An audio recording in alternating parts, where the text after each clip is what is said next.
I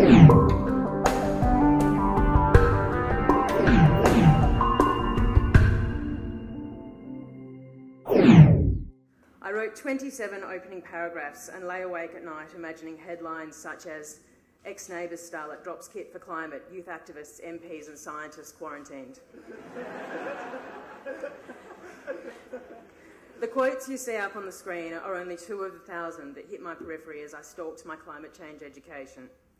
This sort of derision is an occupational hazard for someone who is perceived to lie for a living, but these opinions speak my very fears. What on this smoking earth could I contribute if I didn't have my head wrapped around every part per million economic structure recommendation, social risk assessment, infrastructure development plan and sustainable energy resource? Then what right did I have to open my mouth? Would I be a liability to the cause? And then I got a grip. Yes, part of the reason I'm speaking today is because of a soap, a terrorist and a global incident. I'm on the media radar and my involvement with the AYCC helps provide extra column space for an issue that needs serious attention and may otherwise be shafted by scandalous or salacious scandal. I bring that to the climate change table.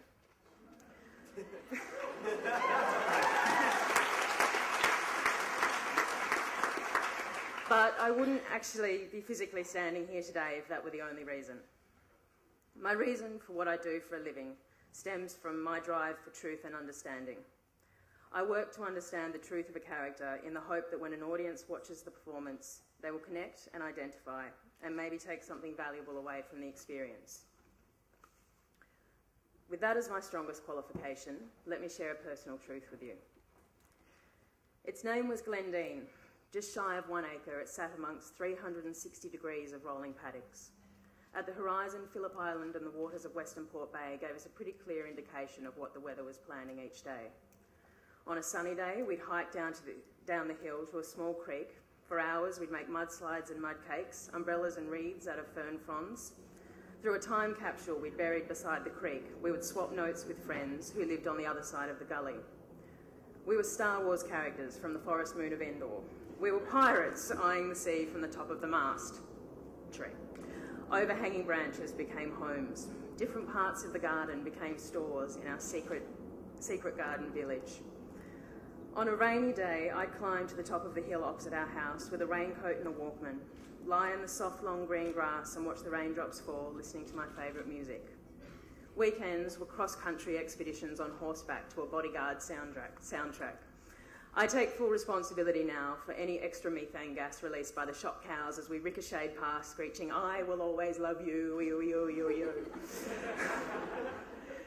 Weekdays, Mum would wait parked in the driveway for the school bus to come past, not only because we were close to the end of the line and Mr. Inch would often forget we were on board, but also so we could load up and head straight to the beach.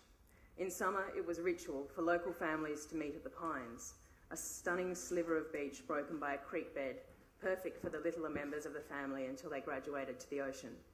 The mums got their day's debrief, and around dinner time, the dads would arrive straight from work with bundles of fish and chips.